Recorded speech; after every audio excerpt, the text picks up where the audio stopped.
Welcome to Module 3.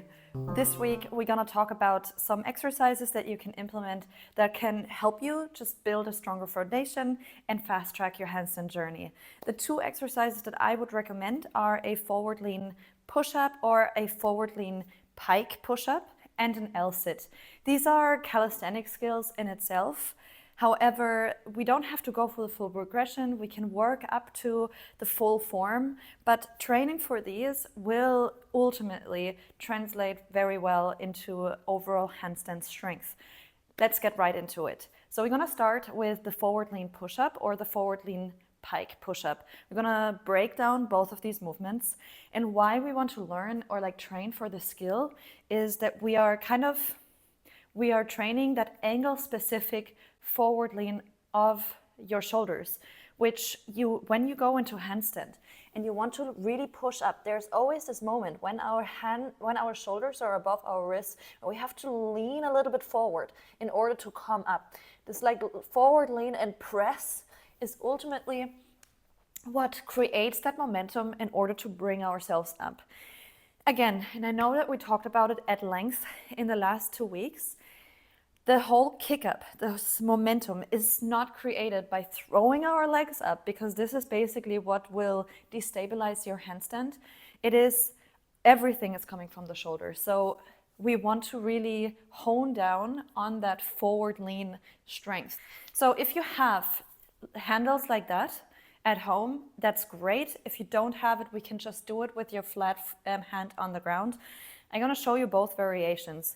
So the forward lean push-up, you can do it on your knees. So we lean forward, bend our elbows, and really hug your elbows tight to your ribcage and slowly come down. If this is already enough, you can stay here and just train the eccentric movement, or slowly come back up. So the same thing can be done with straight legs, where we go for a full push-up. And again, we want to lean forward, hug your elbows tight to your ribcage, keep your core tight, and then slowly push back up. This exercise can be done with your flat hands on the ground, so you don't necessarily need the handlebar. The handlebar is just a little bit easier on the wrist if your wrist joints are already quite sore. So again, we can spread our fingers wide, we bring our shoulders over our wrists, either on your knees or with straight legs. We lean forward and then bend your elbows, hug your elbows tight towards your ribcage, come down. So you can stay here or push all the way back up. This is the exercise. It's hard at the beginning, so if you can only do the eccentric part, then this is where we start. So the repetitions would be built of going into the eccentric part as slow as possible and then start again from the top. If you can do the full range push-up, that's amazing, and we work up from there. The other exercise is the forward lean pike, and we add the element of core compression into this. So again, you can do this with flat hand on the ground or with your handles. So either spread your fingers wide or grab your handles tight, and then bring your shoulders over your wrists and come up onto the highest point of your tippy toes. Now we lean forward and then slowly lean down and push back up. So again, we want to keep our elbows tight, like really hugging your rib cage. Push your chest forward and then slowly dip down with that forward lean. It can feel a little bit scary, but again, go as deep as it feels comfortable for you.